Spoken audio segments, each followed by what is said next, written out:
G'day guys, welcome to Red Time for another week. I'm Jared Barker. Jake Michaels is with me.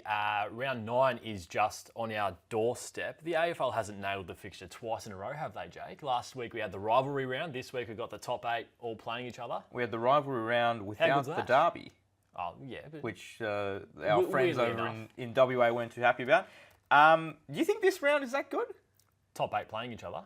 Yeah, that's Sixth time good. Since 94, I think. I like that, but that just means that we've got 5 games with no top 8 team featured. So I think you like complaining about things. And when I look at it, I reckon there are storylines everywhere we look. And look, speaking of storylines, is some breaking news today off the top. Gold Coast player Wil Powell has been suspended for 5 matches after he used an anti-gay slur in round 8. I'll read out some of the AFL's statement today, which reads, the AFL wishes to advise that Gold Coast Suns player Wil Powell has been found guilty of conduct unbecoming in relation to an incident during the first quarter of Sunday night's match against the Brisbane Lions. Powell used a highly offensive anti-gay slur against a Brisbane opponent, which demeans and denigrates any person regardless of their sexuality. Powell has received a 5-match suspension. He will not be eligible to play for the Gold Coast Suns during round 9 through to 13, including playing in the VFL. Now, this is obviously really disappointing, especially with what happened with Jeremy Finlayson only a few weeks ago. That it's still so recent. Jake, does this 5-week penalty fit the crime? And what was your reaction to all this when it broke today? Oh, well, my reaction was that it's embarrassing, it's pathetic, and it just highlights the problematic footy boy culture that exists still in the sport and in wider society as well. I hate it. And as you say, the Jeremy Finlayson, it was an example for the league. And to have this happen a couple of weeks later it's just so wrong, and it makes my blood boil. I love the penalty from the AFL though. Yeah. You know, we actually questioned why they took so long with Finlayson to come out with the penalty, which ended up being 3 weeks. To come out with 5 straight away, I think that sends a message. And I said it at the time when we were talking Finlayson 3 or 4 weeks ago, whenever it was, about this should be a warning for the league. Why should it be every player gets to make this mistake once? It shouldn't work like that. So you can't be, every 700 players get to make this stupid mistake once, and then the penalty goes up from there. No, that's not how it should work. And I'm glad they haven't gone down that road. They've given Finlayson 3 weeks, and they've said, basically telling us now, the next offender, it's 5. Yeah. And I hope the next time it happens, it's 7 or 8 or 10 or whatever it's going to be, because this cannot keep happening. Which they said they would do after the Finlayson suspension. They said if it does keep happening, we will rise the weeks, and they've done that, which shows that they're moving in the right direction, I think, when it comes to this sort of stuff. Now, the Suns did confirm that Powell made the club aware of his comments during the game. Doesn't make it okay. And we said at the time with Finlayson that I'm glad he did that, because it was we hadn't seen anyone go through that before and then come out and say, well, yeah, I was at fault, put my hand up straight away. But I think you can't just see this happen all the time now and players getting away with it. So it doesn't carry the same weight, Powell doing it, as it did for when Finlayson did it. No, that's right. Here are some comments from Gold Coast CEO Mark Evans as well. Wil's comment was completely unacceptable and in no way reflects what we stand for as a football club. We have spoken to Wil to ensure he understands the severity of his comment and the effect comments like these can have on others. He has committed to work hard to educate and better himself, and he will have the club's support to make those improvements. So I agree with everything you said. I think there are community standards that the AFL players need to live by and live up to when they are out there on the field. And as I said, I think the AFL giving him 5 weeks, which is an increase on the 3 weeks, does show that at least they're moving in the right direction when it comes to doing what they can to achieve equality. So for that, I think it's a tick, but really disappointing to see that this is still happening today. Highly disappointing, and I don't know Wil Powell. I don't necessarily think that players or anybody that make these comments have an issue with or are homophobic. I don't think they necessarily are. But I think that is a problem in itself, that these kind of comments and that language is ingrained in players and in society, and that is a fundamental issue that needs changing. And the fact that it's happened so soon after Finlayson, when so much was spoken about it and so much learning and what Finlayson went through and other players saw that. If I'm a player and I see what someone else has gone through by saying something, in my head, it's like you've got to be so aware. Yeah. And the fact that it comes out, it's something that's said without even thinking about it. And that is the biggest problem with it. Also on the agenda today, Jake, there have been reports in recent days that the AFL are considering proposals for non-playing players of a Premiership team to be awarded Premiership rings as long as they played a game throughout the season. Are you for or against this idea? Don't love it, got to say. Don't know what your feelings are on this, but yeah, I'm happy to leave things as they are. I feel like too often we have to... Scared of change, are you, Jake? I'm not scared of change, but I don't like the need or the desire to constantly be changing things. And I feel like everyone, whenever there's a change at the top, there always has to be... People feel like, well, if I don't do anything, I'm seen as not doing anything and sitting on my hands. We don't always need to be changing things, especially things that have always been fine. Yeah. And I have no issue with it. It's not about the Americanization. I don't think we need to be copying all the time what is done in sports in the United States. But that's not really the issue I have with it.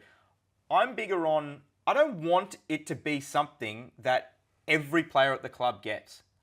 That's something I don't love about US sport. I don't like that NBA team wins the championship and every player on the roster gets a ring. It's like...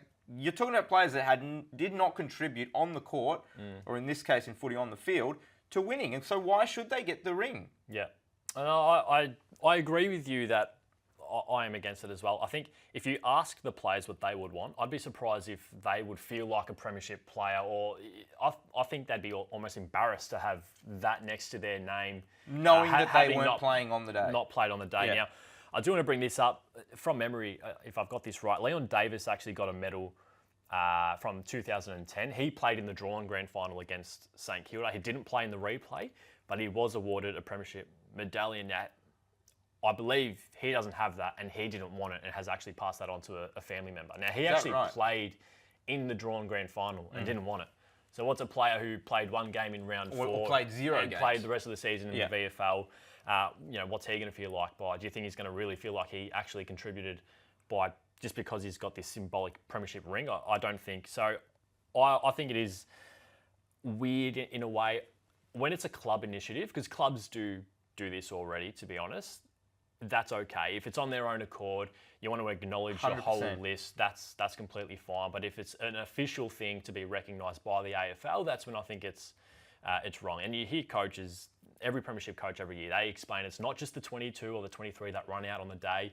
It takes a whole list to win a Premiership, and they're right. And I'll acknowledge it. It actually does. So if a club wants to honour their entire list, then do what you want to do that as your own club initiative. But I don't think it should be an official thing to come in by the AFL. Now, reportedly, these rings could be worth up to $50,000. So you times I'm sure the players will want them. You times that by the 44, which is the amount of players that are on the list. You're upwards of $2 million per year for Premiership rings. It's a lot of money, and that could be spent in a lot of different ways to improve the game at any level. So yeah, I'm with you. Because what will end up happening is we have players that it becomes almost luck of the draw. Who just happens to be on a list at the right time? Yep. You can have players that play 15 games in their career and have won 4 or have been involved in 4 premierships. And I think it really distorts the way we view Premiership players, Premiership teams. And for that reason, it's probably why I don't like it. You're always going to have champion player, gets suspended, gets injured, misses out on a grand final and can't and doesn't feel part of it. That's going to happen. But I'd rather it be 1 or 2 players missing out than 20, 25 players getting it that probably don't deserve to get it. The clubs get the flag and the cup, and the players on the day get the medal. I think that's the way it should be. I just don't think that needs to change. These rings would be more expensive than a medal, but I don't think they'd be as valuable, is the way that I'll put it. Apologies if anyone's listening after Thursday night, but we're going to look at the Thursday night game now. Will you be worried about Carlton if they lose to the Demons, and it would obviously be their 3rd loss in a row? Yeah, no, I wouldn't be. As I said on the Tuesday podcast, they've lost to a couple of pretty good teams in the last 2 weeks in Geelong and Collingwood. They haven't actually been beaten heavily. They've been in both of those games and had their opportunities. Could have easily won both. Had their opportunities to win. And I've taken my Carlton hat off. Could have easily won both. Correct. So what these losses have done is expose their weaknesses. But you'd rather lose to these teams now than in September. So it's almost not a bad thing that they now know what they need to work on. So the Blues, I think, are still doing a fair bit right. They're number 1 for contested possessions, number 2 in the comp for contested marks, 7th for inside 50s, 5 for clearances, 3rd for shots at goal, and 3rd for tackles. They're the number 1 tackle inside 50 team in the comp as well. Every team's got their injuries, but clearly they're going to be better suited by having better personnel in their team. It starts tonight with McGovern and Jack Martin coming in as well. Winner Adam Sard's injured and a few others. I just think as long as Curnow and Mackay are fit, they're always going to be a chance in most games. That's how dominant those two are, and that's how hard they are to stop. So they could easily lose tonight. I've tipped the Blues because I think they're a better team generally, but they could lose tonight, and my views won't change. They're still my premiership tip. Yeah, look, obviously the caveat is always it depends how the game unfolds. But let's just say it's similar-ish to how the previous two have gone against the Cats and Pies. The D's are a different team, though. I know they're a different team, but this is my point: is that if they lose it in a similar way and they look slow, they're beaten on the outside, and the transition game. It's the transition where they were killed by both sides in the last 2 weeks. Then yes, and that will be a concern because it's just more data that shows a worrying trend, and I don't think you can ignore that. And I'm someone that has been very bullish on Carlton this year. There's a lot of things to like, but this is an area of major concern, and I don't know how it can be ignored. The other thing is, and it's sort of gone a little under the radar, but it feeds into the poor transition game defensively, is how many points they're conceding. 89 points a game. Now, that's only North, Hawthorn, Richmond and West Coast have conceded more than that this year. Yeah. Now, that's where Carlton is. And we're talking about Carlton as a top-tier team, a legitimate premiership chance. You cannot be conceding that many points a game. Look at Port Adelaide last year. All year it was like, they concede too much, they concede too much, they concede too much. They cannot win it. They were 85 a game last year. So Carlton's even more this year. I think those two areas will be a concern. Now, Melbourne don't score heavily, but if Melbourne does score upwards of 80 points tonight, 85 points, and there's that issue on the outside and a lack of speed, I think there has to be concern. Not to mention the fact they will have lost to Geelong, Collingwood and Melbourne. I know you say it's better to lose in May or April than in September, but you can't take a huge amount of confidence knowing that they're the sides that you will be playing in September. No, well said. Moving on now, this season we have spoken about the best players in the competition. We've spoken about the most improved players in the competition, but today we're again looking at another different category, those players who maybe don't get the plaudits that they deserve, Jake. So which player is having the most underrated season? And I haven't seen your answer, so I'm looking forward to hearing who you have to say. Yeah, and shout out to Christian for blowing your player in terms of showing me who it was. You reached out to him, and he's replied all and put me on the email. So I found out who yours is. We may have inquired to Champion Data just to see what stats there are about my player. You know who it is, but who's yours? I've gone with Tristan Sherry, and I think it's by a landslide. Not a bad call. To be completely honest. Not a bad call. He is a player. Do you know what number he wears? I don't know what number anyone wears. I'm bad with that sort of stuff. Some people aren't good with numbers. I don't reckon many people would recognise him if you walk down the street. Now, he's obviously pretty tall, so that might give him away that he's an athlete. Is he wearing a helmet down the street? Maybe he is. But he has been phenomenal this year, and I don't think people realise how good he has been. Playing for North Melbourne certainly doesn't help, and he hasn't played 50 games yet, but he's producing all Australian fringe ruck numbers, and that's not over the top to suggest. So here's just a couple of numbers on him for this year in terms of where he ranks as a ruckman. Rating points, he's 3rd, disposals 8th, tackles 1st, hitouts 4th, clearances 2nd, and contested possessions 3rd. Now, those are incredible numbers for where he's at. For someone who, as I said, hasn't even hit 50 games yet in his career. I think he's been phenomenal. I think he is showing that he can be a top-tier ruck in the future, if not already. And to be honest, I mentioned this the other day, just sort of off the cuff. What would change if he swapped positions right to this weekend, tonight, with Max Gawn? If Max Gawn said, all right, I'm going to play for North Melbourne this week, you go and play for Melbourne, do we notice any change? And I don't mean that, it's not a knock on Max Gawn. His numbers this year... You're always quick to just show why ruckmen don't have big influences. His numbers this year are not that dissimilar. Gawn gets the tick with his contested marking. I'll give him that. He wins a little bit more ball. But then there's other things that Cherry's doing better than him anyway. So I think the D's would still be well served. They're not going to be. He's not going to walk in and they're going to start struggling. That's my point. So I think he's been absolutely fantastic. And one other little nugget I'll leave you with that Christian did share with me was that he's led North Melbourne this year in contested possessions in 5 of their 8 games. The record by a ruckman in a season is Brodie Grundy and Luke Darcy have both done it 9 times, 2021 and 2002 respectively. So he's on track to smash that. Yeah. And I don't think he gets anywhere enough credit that he should. He's been phenomenal this year. I don't mind that. My player, as you already know as of this morning, thank you to Christian Joly, is Josh Kelly. Now, you might not think that he is an underrated player in general, but when you think of the Giants and who their best players are, especially this season, I think your mind might go straight to Tom Green. I think he's the one who's getting all the stolen the limelight in 2024. But I just want to highlight Josh Kelly is averaging career highs this year in marks, goals, score involvements, and inside 50s. He's plus 21.8 on expected output. That's using the 100x system, which we've been through before. It means he's playing well above what's expected of him as a midfielder. That's a huge number. It actually ranks him 7th in the entire competition. The 7th best player in the entire competition this year using 100x, and he's actually the number 1 midfielder in the competition as well. So, yeah, I'm on Josh Kelly. His disposals overall are actually down, but I think he's having volume. In terms of the actual disposal numbers per game, but he's having a pretty strong influence and a better impact on offensively as well. So, yeah, I don't know why he's not getting the same recognition. Maybe it's not because he's racking up 30 a week, but what he is doing with the footy this year is a lot better in an attacking sense than he's ever produced for his entire career, really. Yeah, that's interesting. You can make the case. That's career best form, and he is a player. He's not like he's someone that's never got credit before. A few years ago, people were talking about him as one of the best midfielders in the game. Correct. Moving on, which team in round 9 is most likely to cause an upset?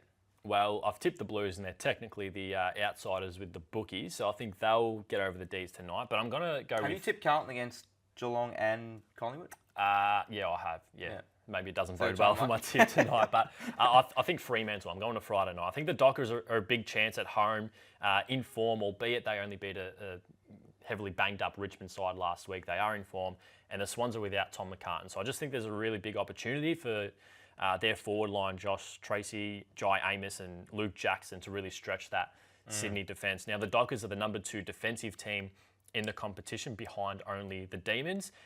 Why that's important is because the Swans are the number 1 attacking team when it comes to points for. Where I think the focus needs to be for Fremantle and what they need to stop with Sydney is their goal-kicking midfielders. So your Gouldens, your Chad Warners, and your Isaac Heaney's, obviously. They're tough to stop. But Freo are the number 1 clearance differential team in the competition this year. So if there is one team that can maybe get on top of the Swans in that area, I reckon the Dockers can do it. And we know how strong their midfield has been performing as of late. I think Sarong, Hayden Young, Andrew Brayshaw, Nat Fyfe, Sean Darcy, they're all playing really good footy. They're capable of holding their own defensively, but I think going forward they can damage the scoreboard as well.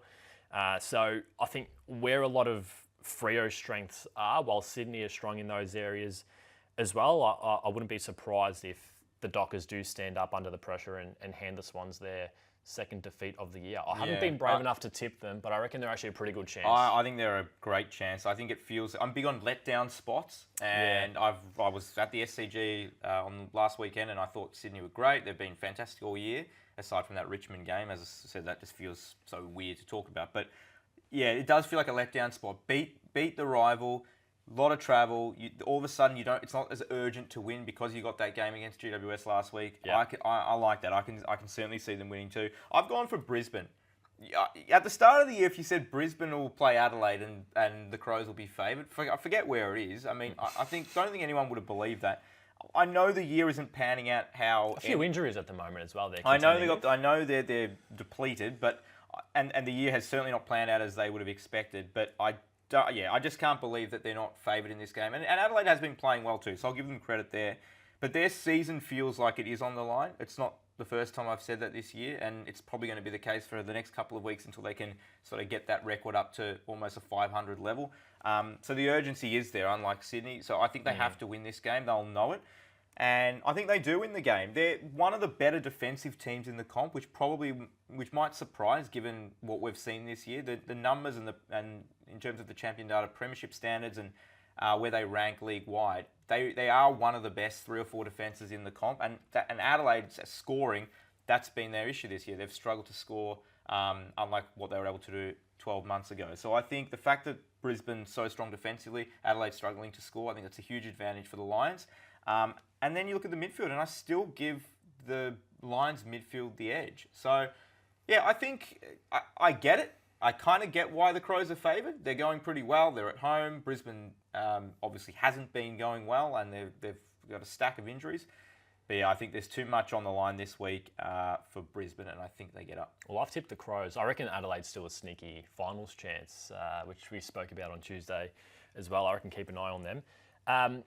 Heaps of great clashes this weekend, as we said off the top. One of those is Essendon against GWS. That's a really interesting game. Now, you don't believe in the Bombers, Jake, so I've put this one in here specifically for you. I'm not sure a lot of people believe in them, to be fair, but will you finally take the Bombers seriously if they beat the Giants this week?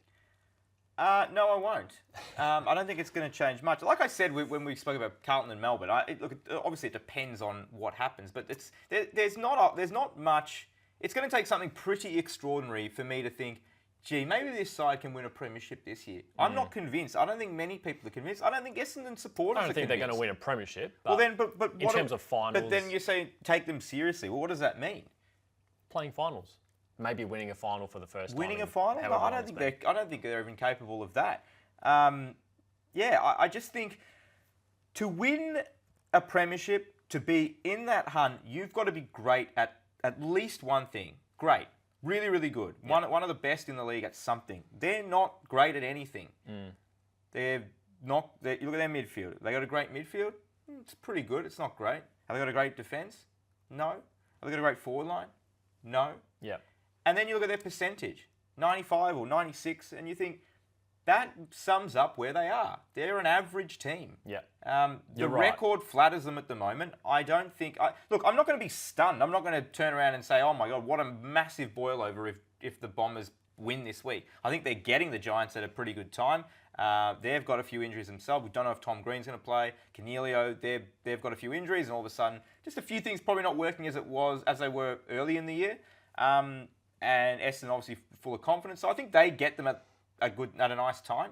I'm not going to be so stunned if they win, but I don't think it's going to change my perception about whether they can forget winning a premiership. But even as you say, winning a final, I don't see a way they win a final. Yeah, they were my team to watch this year, as I've already spoken about at length this season. I think their best can play finals. I think their worst is pretty poor, but you're right, their percentage is probably the best indicator as to how they're performing currently. But when you do look at those premiership standards that we've spoken about with champion data quite a few times, we'll look at a couple of those. They're 17th for points against from turnovers. Now, what the premiership standards means is you have to be top 6 in a lot of these key areas to win a premiership. That's where the last 10 premiers have all ranked. So they're 17th for points against from turnovers. The only team worse than them is North Melbourne. Yeah. That's only one key area, but 16th for transition, 15th for opposition score per inside 50. There's a lot they're not doing well. Yeah. Yeah. And you look at all the teams inside the top 8 at the moment, and all of the others are ticking far more boxes than the Bombers are. So, look, I don't. It's not to knock Essendon, and they've played well. They've been better so far than I thought they would be this year. I was a bit sceptical of some of the players that were coming in and whether they could improve. And going back to last year, I thought the end of last year was absolutely diabolical. So I'll give them credit. Give credit to Brad Scott for turning things around. But it's going to take something extraordinary, and not just this week. It's going to have to be an extended 2, 3, 4, 5 weeks to show me that they can be a force. As I said, I'm not even looking at winning a premiership. I'm talking about, as you said, can they win a final? I do tend to defend them. I'm not tipping them this week, but I expect them to put up some sort of a fight. Speaking of Essendon, Sam Draper. So we actually didn't get to talk about this last week because I think this broke a couple of hours after we went to air on Red Time. Yes. So do we want to see more or less players like Sam Draper speaking openly on podcasts or talking to the media? Well, I think we clearly want to see more of it. Clearly, there's a line that you don't cross, and although his comments were in jest, and it probably does require a little bit of context, you can see why. And the Essendon Football Club and the Bulldogs have a right to be upset by what he did say. I think as long as that line isn't crossed, we do want, and we have wanted for so long, for players to express themselves and speak freely when they're talking to the media or they're on podcast or on radio, wherever it is, because that's something that I think footy media has lacked for a really long time. That's why we do want to see more of it. I mean, I can guarantee you now the next time that he speaks anywhere, no matter where that is, he will be a robot. Oh, yeah. And he's not going to give not anyone gonna say anything. So, yeah, to answer your question, I want to see more of it. I think... and I think it scares everyone else. Yeah. It's not just him. I think it scares... Clearly what he said isn't clever. It's not smart and it's not acceptable. But I think the more personalities we see in the game, the better the game is. So, yeah, we obviously want players to speak freely and openly. But, it might be pretty tough for them to sort of toe that fine line of what's acceptable and what isn't. Clearly he crossed it. But yeah, I'm okay with players being a bit more open with that sort of stuff in the future. Yeah, I don't have too much more to add to that. I agree with pretty much everything. We want to see it. You like seeing the personality. You like seeing... it makes footy more fun. It does, and I think it's good to see the person outside of the player, because we just see the player so often. We don't really get to see their personality and what they're like.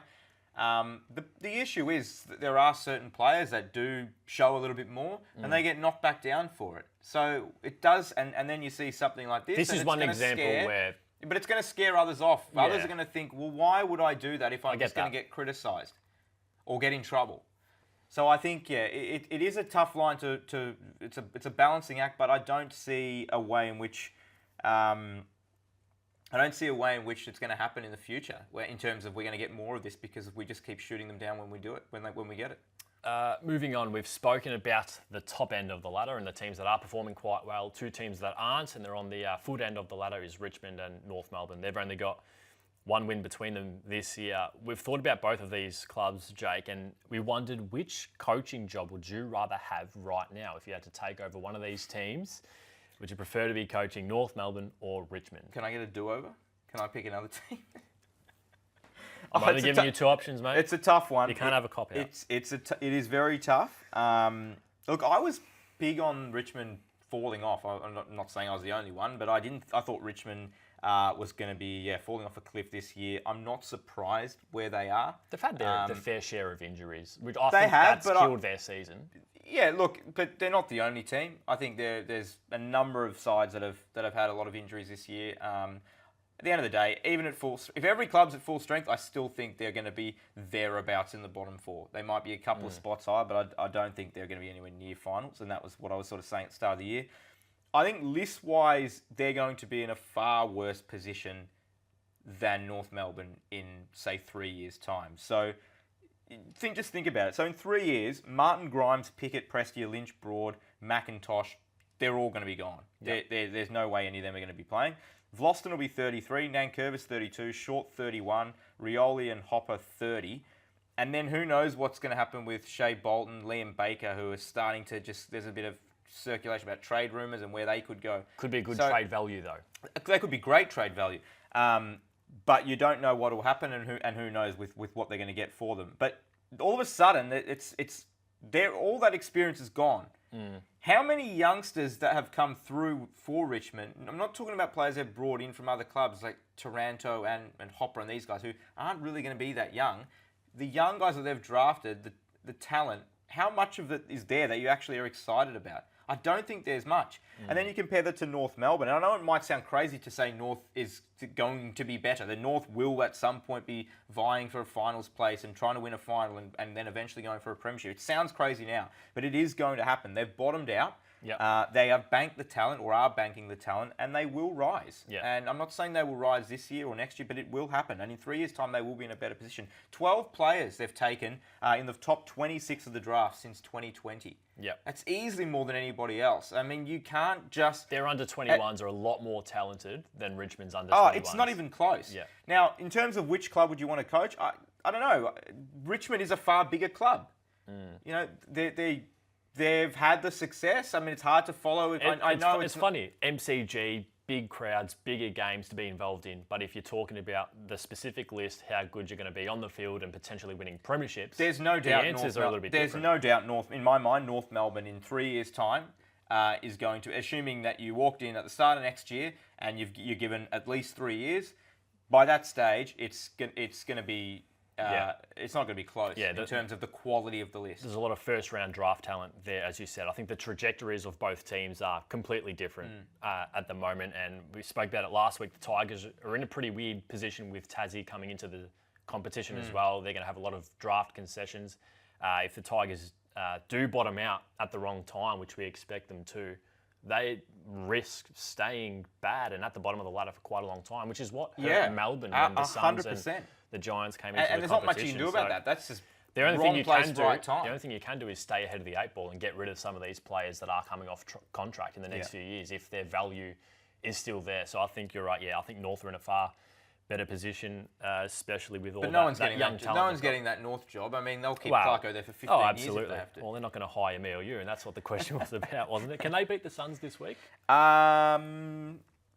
I don't think so. The Suns are pretty good up in Darwin. I think they've won. Well, they haven't won outside straight. of Queensland this year, the Suns. So this would be their first win away from well, home, technically. I believe they're 4-0 in the last 2 years up there. So they've got the Suns this week, and then Geelong, I think, the following week. So that's a far tougher game. Sorry, North and then Geelong. I think they win. I mean, you'd be pretty surprised. But we did say, I think last week on Red Time, that we looked at North Melbourne's 5 or 6 games to come, and you thought, can they get one of those? Maybe this they is can. a banana peel game for the Suns, maybe. That's all we've got time for. Thanks, Jake, for your time again. And thanks to everyone at home or at work or on the way to the footy, wherever you're listening. Thank you. Enjoy the footy. And we'll speak to you all next week.